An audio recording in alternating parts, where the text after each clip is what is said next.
Jaringan sindikat pembobol selaku tim eksekutor memaksa kepala cabang menyerahkan user ID aplikasi core banking sistem milik teller, dan kepala cabang serta apabila tidak mau melaksanakan akan terancam keselamatan kepala cabang tersebut beserta seluruh keluarganya secara in absentia atau tanpa kehadiran fisik nasabah senilai 204 miliar rupiah yang terjadi pada tanggal 20 Juni 2025 dan diungkap rekan-rekan penyidik dari Subdit 2 Perbankan di Tipideksus Baris Krim Polri. Perlu kami sampaikan bahwa pengungkapan ini didasari oleh laporan polisi nomor LPB 311 bulan Juli 2025, tanggal 2 Juli 2025, serta surat perintah penyidikan nomor SP Sidik 646 7 Romawi 22 225 di Tipideksus tanggal 3 Juli 2025. Sejak awal bulan Juni 2025, jaringan sindikat pembobol bank yang mengaku sebagai Satgas Perampasan Aset melakukan pertemuan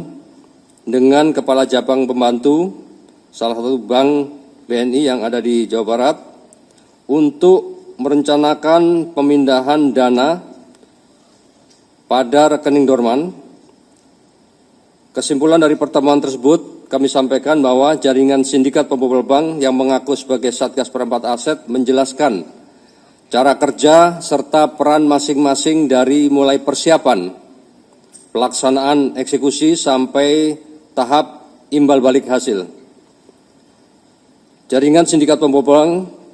selaku tim eksekutor memaksa kepala cabang menyerahkan user ID aplikasi core banking sistem milik teller, dan kepala cabang serta apabila tidak mau melaksanakan akan terancam keselamatan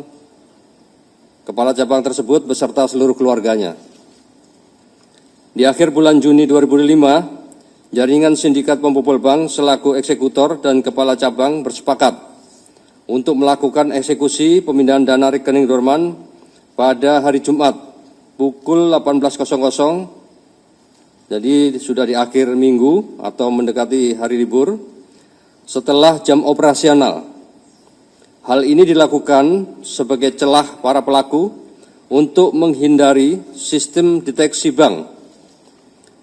Kepala cabang menyerahkan user ID aplikasi core banking system milik teller, dan kepala cabang kepada salah satu eksekutor yang merupakan ex-teller bank untuk kemudian melakukan akses ilegal terhadap aplikasi core banking system dengan melakukan pemindahan dana secara in absentia senilai 204 miliar rupiah ke 5 rekening penampungan yang dilakukan 42 kali transaksi dalam waktu 17 menit. Pihak bank menemukan adanya transaksi mencurigakan, kemudian melaporkan kepada Baris Krim Polri, dan atas adanya laporan tersebut, penyidik 2 Subdit Perbankan di Tipideksus Baris Krim Polri langsung berkomunikasi dengan rekan kami yang ada di PPATK untuk melakukan penelusuran dan pemblokiran terhadap harta kekayaan hasil kejahatan maupun transaksi aliran dana tersebut. Kunci keberhasilan pengungkapan tindak pidana ini terjadi berkat respon cepat analisis mendalam, kecermatan dan kerja keras penyidik Subdit 2 Perbankan yang dibantu dan didukung penuh oleh rekan-rekan kami yang ada di PPATK.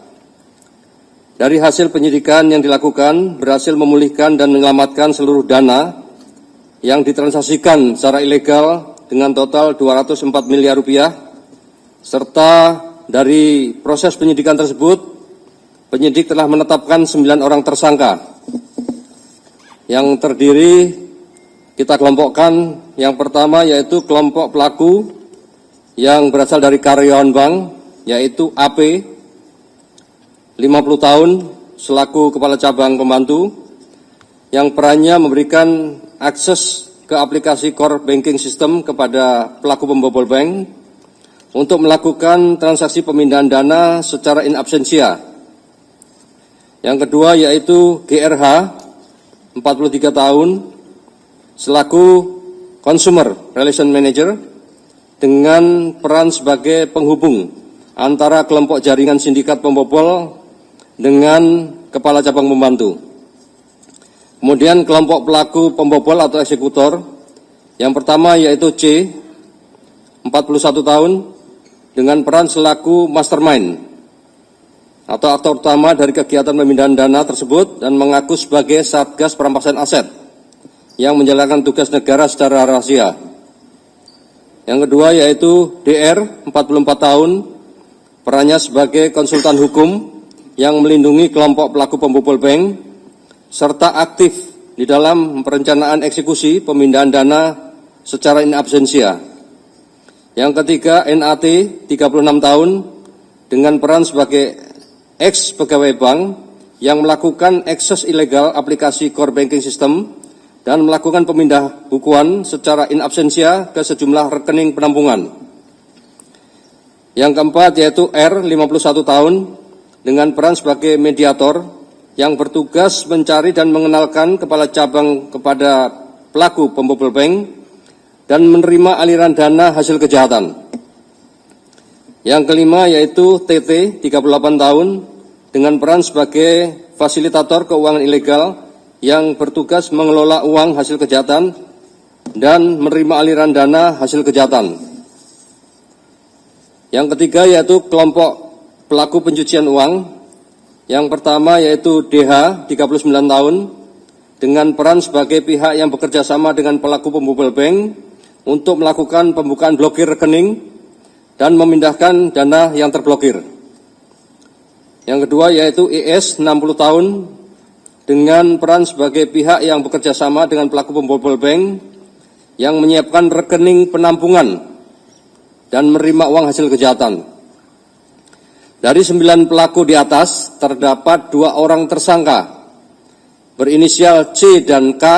serta DH sebagai sindikat jaringan pembobolan dana nasabah yang menargetkan rekening dorman, yang juga terlibat dalam kasus penculikan terhadap Kepala Cabang Bank BRI, Cabang Cempaka Putih, berinisial MIP,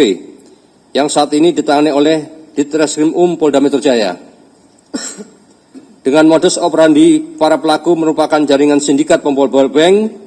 yang menargetkan pemindahan dana yang ada di dalam rekening dorman di luar jam operasi elektronik, pasal 46 ayat 1, junto pasal 30 ayat 1 Undang-Undang Nomor 1 Tahun 2024, perubahan kedua atas Undang-Undang Nomor 11 2008 tentang ITE, ancaman hukuman yaitu 6 tahun penjara dan denda 600 juta. Yang ketiga, tindak pidana transfer dana, pasal 82, pasal 85, Undang-Undang Nomor 3 Tahun 2011 tentang transfer dana.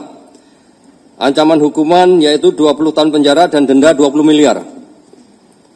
Yang keempat yaitu tindak pidana pencucian uang, pasal 3, pasal 4, pasal 5, Undang-Undang Nomor 8 2010 tentang pencegahan dan pemberantasan tindak pidana pencucian uang dengan ancaman hukuman yaitu penjara 20 tahun serta denda 10 miliar. Rencana tindak lanjut melakukan pengembangan kepada pelaku yang lain yang saat ini masih dalam proses penyidikan dan pencarian dalam jaringan sindikat pembobolan bank tersebut dengan menargetkan rekening dorman.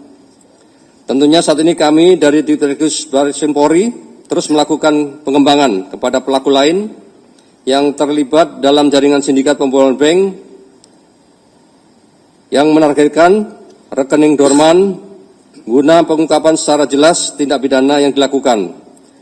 Mendasari kejadian yang ditangani oleh Polda Metro Jaya